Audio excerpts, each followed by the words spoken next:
On March 6, 1944, while flying at an altitude of 28,000 feet over Brandenburg, Germany, Major Hans Kogeller's oxygen mask froze to his face as he looked through the transparent canopy of his Messed Bf-109G6, directing his mixed squadron of fighters toward the bomber formation that his ground controllers had assured him would lack escorts at this height, this far inside the Reich. Acong, Indiana, at 12 o'clock high. Single-engine fighters with external tanks. The alarm sounded over his headphones, growing increasingly urgent. Kogeller felt his blood run cold. American fighters, single-engine types in this airspace, above Brandenburg, less than 50 miles from Berlin. It seemed unthinkable. No Allied single-engine fighter had the capability to fly this distance into Germany and return to England. The furthest escort distance for the American P-47 Thunderbolt was Aachen, barely entering German territory. The twin-engine P-38 Lightning could occasionally reach Hanover, but Brandenburg or Berlin was out of the question. This upended every estimation, expectation, and defensive doctrine that the Luftwaffe had constructed since the advent of the American daylight bombing offensive. As Kogeller observed the shining metallic objects drawing nearer, their unmistakable squared wings and streamlined bodies growing clear, he realized with sharp certainty that he was witnessing the onset of defeat. These were not the squat Thunderbolts or twin-boomed Lightnings they were trained to intercept at extreme range. They were North American P-51B Mustangs, traversing the sky with the relaxed authority of hunters who had ample fuel, altitude, and time to search for prey. 730 heavy bombers from the 8th Air Force were en route to Berlin. Not the customary feint against the city followed by diversion to alternate objectives, but a straightforward strike against the core of the Third Reich. And for the very first time in aerial combat, single-engine fighters were set to escort them for the whole mission and back. Kogeller and his flight of 7 twin-engined Mi-10s and 41 miles 1000s and 9s were unaware that this instant would begin the greatest psychological breakdown in the annals of military aviation. It would bring total devastation not only to aircraft and aviators, but also crush the very conviction that had upheld German air supremacy since 1939. The arithmetic of destruction was being etched not in headquarters meetings but in the white vapor trails slicing through the Brandenburg sky at 28,000 feet. The surprise had started to develop weeks prior, although few among Luftwaffe leadership had connected the evidence. On January 11, 1944, Major Hermann Graf, the commanding officer of JG-11, came across American single-engine fighters near Brunswick, 150 miles deeper into Germany than their range should have allowed. His post-action report, suggesting the aircraft had refueled at secret Swedish airfields, was dismissed by Berlin officials as a symptom of battle fatigue. But additional sightings followed. Hanover on January 29, Magda on February 3. Each account stretched the understood limits of American fighter range further, and each was met with institutional rejection.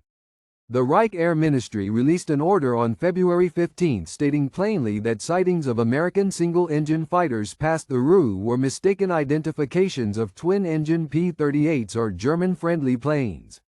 Pilots making these claims would face medical assessment. The actual explanation was more unsettling than ideas of covert Swedish help or imagined pilot errors.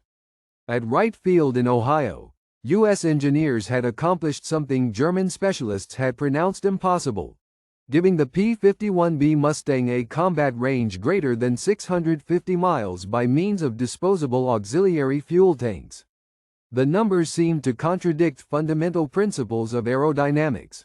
A single-engine fighter equipped with enough fuel for a 1,300-mile round trip and still capable of engaging in combat maneuvers was judged by German experts to be unattainable.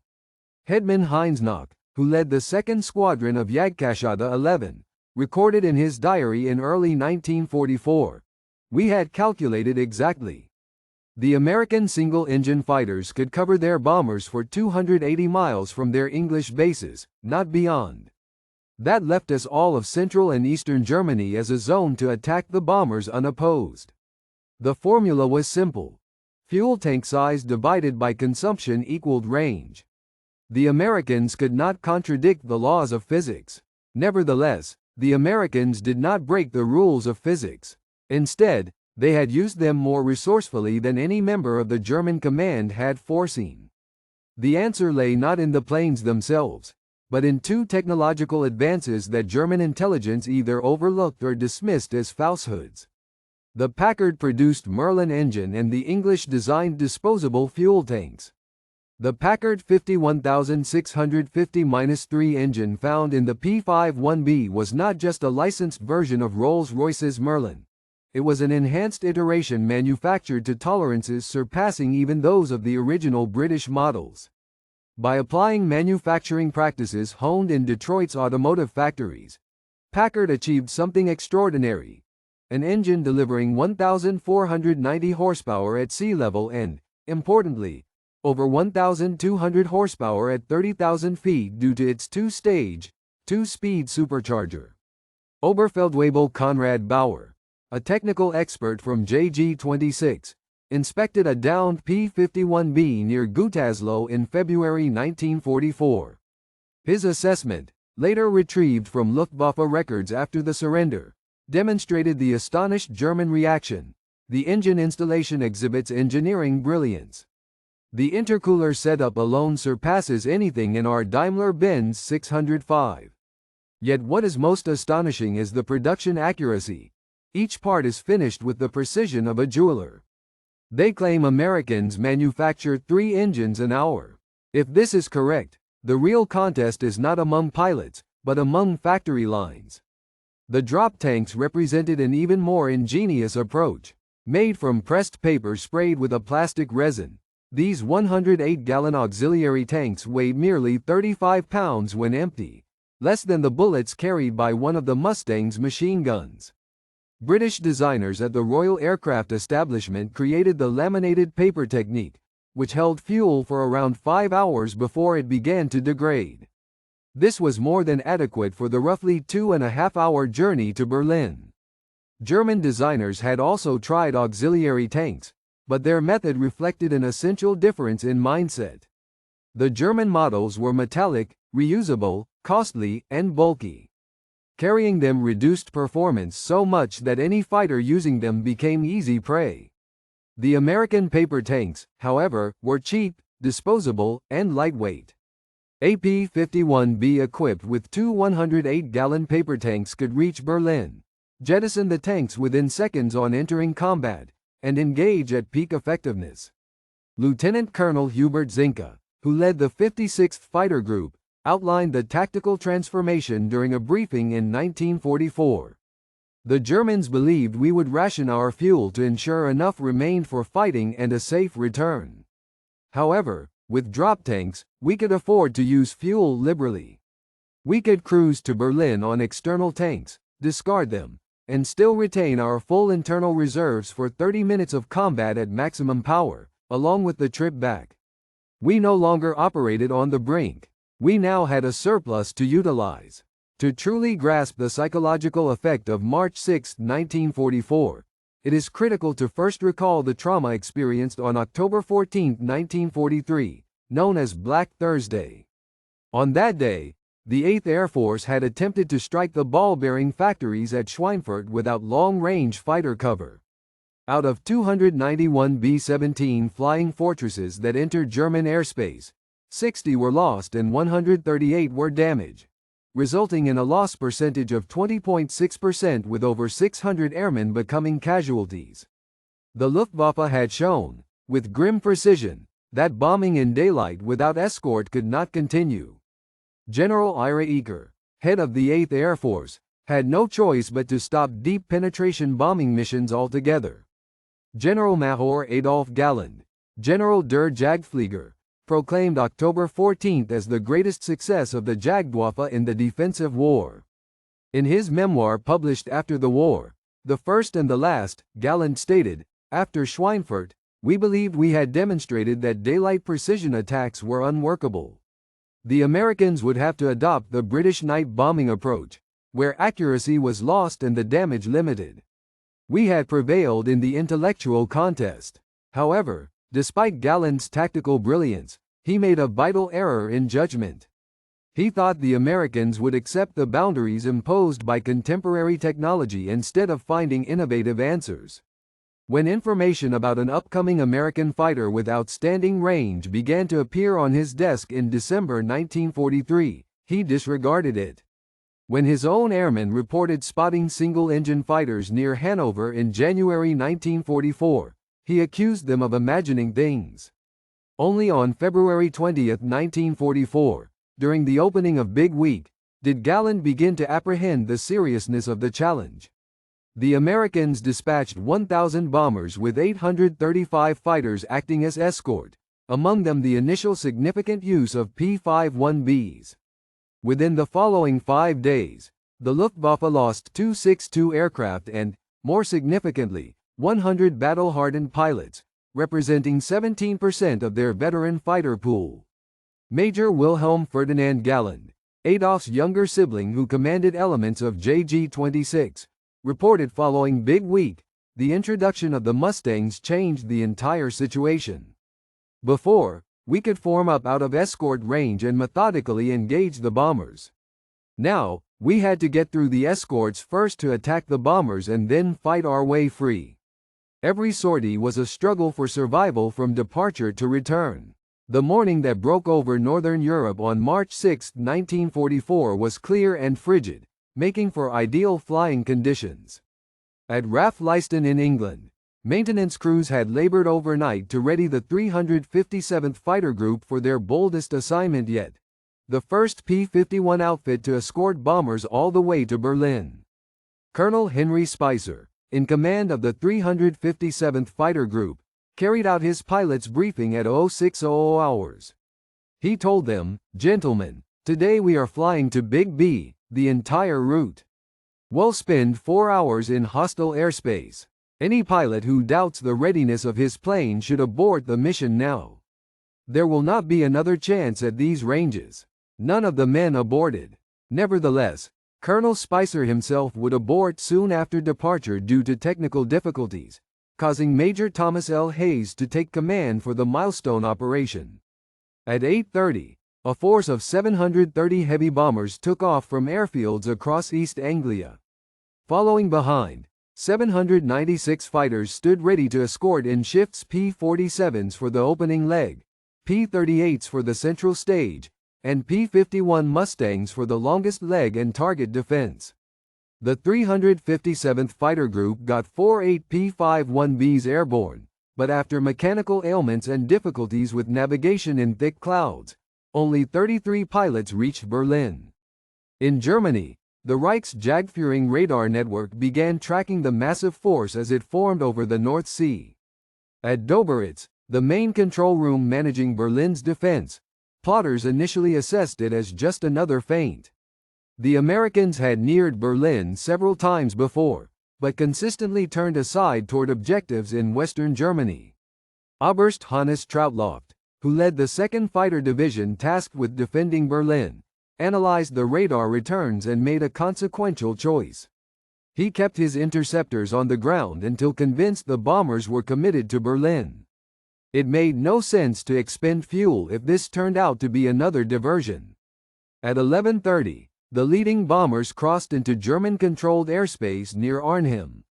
The P-47 escorts clashed with intercepting German fighters coming up from Dutch and Western German bases. Everything unfolded following the established routines. Luftwaffe aircrews engaged with restraint, waiting for the inevitable moment when the American fighters would run low on gasoline and have to turn away. By 12:55, as the stream of bombers neared Berlin, Major Hans Kogler led his mixed squadron out to intercept what they thought were undefended bombers. His group comprised 7 Messerschmitt Bf-110 night fighters repurposed for daylight missions and 41 single-engine Bf-109s. German controllers, having observed the P-47s departing, concluded the bombers were now exposed. Major Thomas Hayes, heading the 357th Fighter Group's 33 Mustangs that reached Berlin through tough weather, recounted the incident in his after-action report. He wrote, "We emerged from the clouds to find B-24 Liberators beneath and to our left.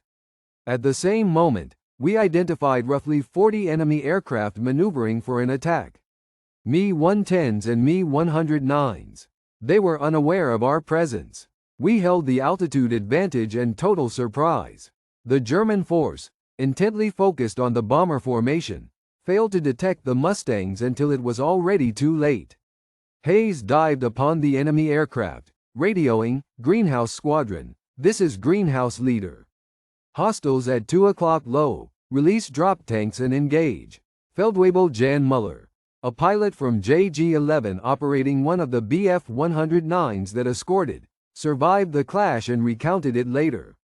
He said, "We were in optimal position and about to start our attack run on the bombers when tracer rounds zipped in front of me. I glanced upward and saw single-engine fighters with American insignia diving from above. I couldn't believe it. We were above Berlin. My immediate assumption was these must be captured planes, a trick of some sort. But then I witnessed the drop tanks falling everywhere, dozens of them, and realized these were genuine American fighters with a range we had never thought possible." What came next was less a battle and more an execution. The German fighter pilots, completely caught off guard and poorly positioned, broke ranks in confusion. During 12 minutes of fighting, the 357th Fighter Group reported destroying 20 enemy planes without a single loss of their own P-51s.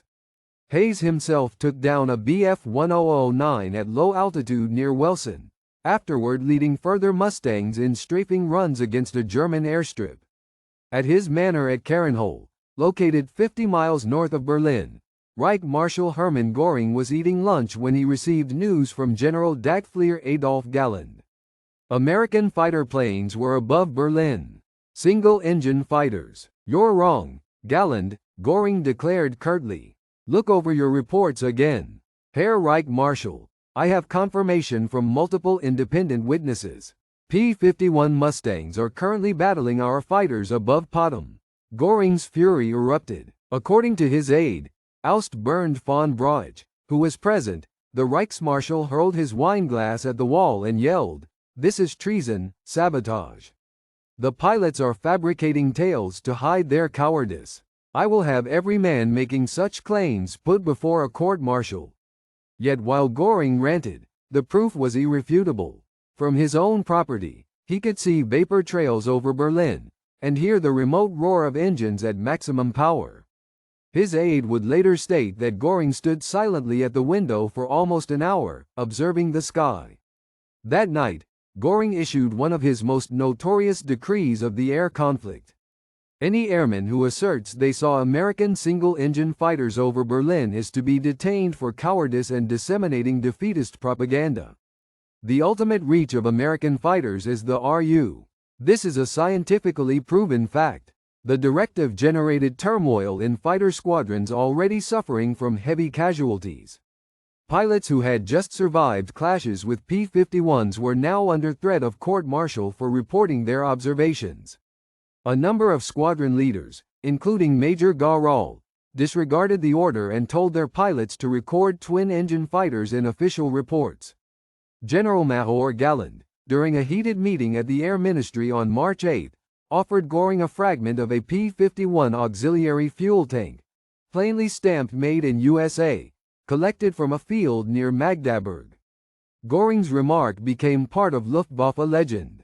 "I don't care even if you present me with a complete Mustang on a silver platter. The Americans cannot accompany bombers to Berlin. It's scientifically out of the question." At this juncture, as related in Galland's memoirs, he realized Germany was doomed to lose the war. Later, during the Nuremberg trials, Göring would concede, "When I witnessed American fighters over Berlin, I realized everything was lost." For individual Luftwaffe pilots, seeing Mustangs above Berlin signified more than a tactical upset, but a personal existential crisis. These were men who had been constantly assured they defended an unassailable stronghold, and that German technology and engineering surpassed whatever the Allies could manufacture. Hauptmann Heinz Nock, leader of the 2nd Squadron of Jagdgeschwader 11, recorded in his diary on March 7, 1944, "Yesterday changed the situation entirely. We had always been certain of our safe zones, of places to regroup, spots where we could attack without harassment. That assurance is now gone. If they're able to fly to Berlin, they can reach any point. No longer the hunters, we are the hunted even above our own capital city. The mental effect was intensified by the excellence of the opposing force. The P-51B was not merely present above Berlin. It prevailed. Its Merlin engine allowed speeds of 437 miles per hour at 25,000 feet, exceeding the Bf-109 G6 at 386 miles per hour at equivalent altitude. Its laminar flow wings granted superb maneuverability at height. 4.50 caliber machine guns delivered concentrated fire, and most importantly, its airmen were rested and not worn out from hours conserving fuel near the brink of exhaustion. Unteroffizier Werner Potts of JG 301, who survived a skirmish with Mustangs on March 9, recounted the encounter. They always struck from higher and behind, maintaining an altitude advantage. When we turned to attack, they pulled sharply upwards. They could power into vertical climbs effortlessly. When we dropped into dives, they kept pace without struggle. It seemed as if they had endless fuel, making attack after attack, pursuing us even at low levels. Previously we had encountered American fighters with limited fuel making just one attack before heading for home. These Mustangs tormented us as cats would toy with prey. Johannes Steinhoff, leader of JG-77, would later comment on the altered strategic landscape. We had to proceed as if every bomber stream had Mustang escorts, whether we could spot them or not. There would be no more large-scale coordinated attacks, no more detailed maneuvering to gain position. We had to strike at once with every available aircraft, accept rising casualties, and try to hit the bombers before the Mustangs intercepted us.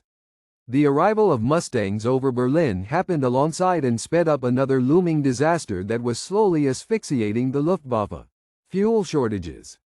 Germany had perpetually relied on synthetic fuels made by converting coal to aviation petrol via the Burgess hydrogenation process. This depended on vast industrial complexes that were highly vulnerable to targeted bombing. Before March 1944, these synthetic fuel facilities had mostly been safe from raids. Their distance from England placed them beyond the range of precise bombing operations with fighter escort. The arithmetic was straightforward. Without escorts, bombers would not live above the targets long enough to bomb accurately. Lacking accuracy, the imposing concrete hydrogenation complexes would endure little real harm. The Mustang altered these calculations instantly. On May 12, 1944, the 8th Air Force executed the first significant raid on the synthetic fuel facility at Leuna, located 100 miles southwest of Berlin. 800 bombers, accompanied by 735 fighters including two 9/8 P-51s, dropped 1,718 tons of bombs with remarkable precision. Output at Leuna plummeted 90% overnight. By June 1944, German aircraft fuel production shrank from 175,000 tons each month to 35,000 tons. By September, it declined further to 7,000 tons, barely powering 500 daily sorties across all fighting fronts. Training exercises stopped altogether. Newly deployed pilots entered battle with a mere 50 flying hours in total, a severe drop from the 250 hours that had been normal in 1942. One seasoned aviator, transferred from the Eastern Front to the defense of the Reich, described the worsening conditions. By mid-1944, we were restricted to a single training sortie each week, then only once per month, then none at all. Novice pilots showed up to our squadrons never having fired their onboard weapons, never practiced in formation, nor engaged in simulated fighting. They were sacrificed like lambs. The shortage was more than just fuel, it was also a lack of experience, of morale, of everything fundamental for a combat pilot. The real extent of the Mustang's contribution became evident on June 6, 1944, during D-Day. The largest amphibious assault ever mounted demanded uncontested air supremacy over the landing zones. On D-Day, Allied forces conducted 14,674 sorties. In comparison, the Luftwaffe managed only 319 sorties, losing 35 planes as a result. Across the actual invasion beaches, merely 2 German fighters showed up the whole day. Oberst Joseph Pips Priller, the commanding officer of JG-26, led the sole Luftwaffe assault on the landing beaches. Accompanied by his wingman, Unteroffizier Heinz Waterchick, he conducted one strafing attack on Sword Beach before Spitfires pursued them away. In his memoirs written after the war, Priller remarked, 2 aircraft. That was all we were able to put up against history's greatest invasion. Not due to a lack of bravery, but a shortage of fuel. We were without planes, and most crucially, we lacked control of the skies. The Mustangs had robbed us of that months earlier, not above Normandy, but over Berlin. Major Vero, who had led 3 JG-54 and claimed a P-51 on May 24, 1944, pondered the overall strategic picture. After the Mustangs started appearing above Berlin, we never got the upper hand again. From then on, we were reacting, always on the defensive, and always outnumbered. The Americans had the ability to strike wherever and whenever they wanted, with fighter protection. We could scarcely protect our own bases. The air war was lost as soon as the enemy could reach Berlin.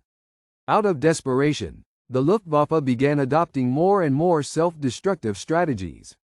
The Sturmgruppe attack group idea perfectly embodied this desperation. FW-190A8s were adapted to feature extra armor, 30mm cannons, and strengthened windshields. These heavily protected machines would punch straight through enemy fighter defenses to strike bombers at close range. Major Walter Dahl, who took over leadership of JG-300 on June 27, 1944, became the best-known advocate for this approach.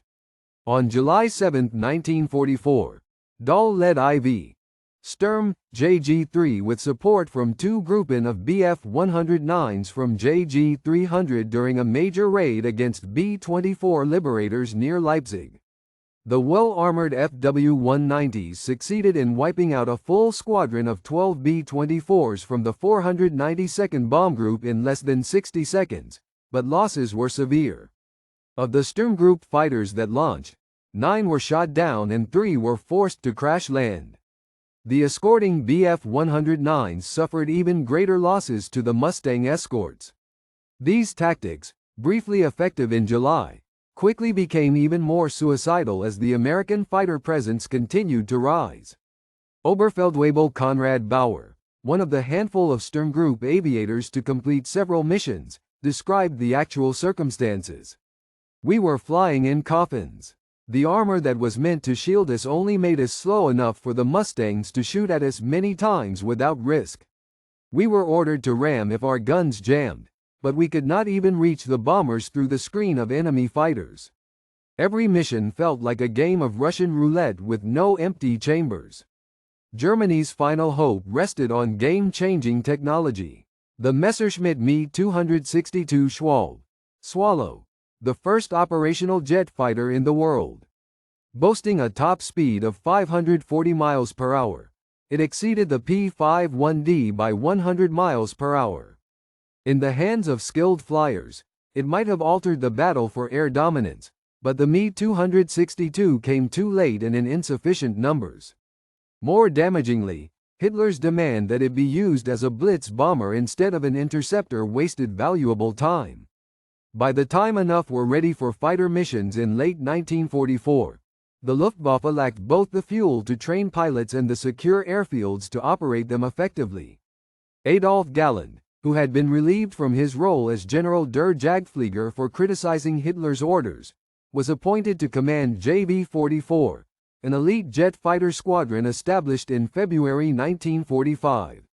Even with Germany's finest surviving pilots flying the era's most sophisticated aircraft, they could not match the Allies' overwhelming numbers. Galland himself stated the hopelessness.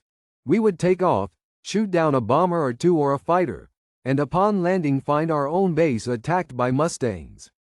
They harried us on the ground, catching Me-262s as they took off or landed. For every minute we managed to fly, Mustangs patrolled overhead for an hour. Technology alone, without enough pilots, fuel, or infrastructure, is worthless. By the fall of 1944, the Luftwaffe was experiencing what later historians would refer to as the death of the experte. Their veteran airmen, with dozens or even hundreds of victories, were killed at a faster rate than they could be replaced. The arrival of Mustangs deep within German territory meant there was nowhere secure to train new pilots, no quiet area where beginners could practice. The numbers paint a bleak picture. In 1940, rookie Luftwaffe pilots would get 250 hours of training before battle. By 1944, this had fallen to 80 hours. At the start of 1945, some airmen entered combat with only 20 hours in their specific type. At the same time, American airmen arriving in Britain had received between 400 and 500 flight hours, including 100 in their operational type and extensive weapons practice. Johannes Steinhoff, who would later survive horrific burns after his Me-262 crashed during takeoff in April 1945, later said, "We were dooming children to die." Boys who could hardly keep formation were supposed to fight Mustang pilots with hundreds of practice hours. That was not combat, it was murder. He stopped meeting the eyes of new pilots because he knew most would perish within a week. The statistics bear out this view. In January 1945, the average new Luftwaffe fighter pilot could expect to survive only 7 combat sorties. Some formations saw every pilot replaced in a single month. JG 301, once considered top tier, lost 82 pilots in the first quarter of 1945 while achieving only 41 kills. Lieutenant G.A., a survivor of the war with 3 victories, shared his experience as a newly qualified pilot. "My first assignment should have been a simple patrol with veterans near Brunswick. We were attacked by Mustangs before we could even get into formation. My section leader was killed immediately. I never laid eyes on the Mustang shooting at me, only the glowing tracers past my canopy. I dropped to tree height and made it back alone. That was all the combat training I had."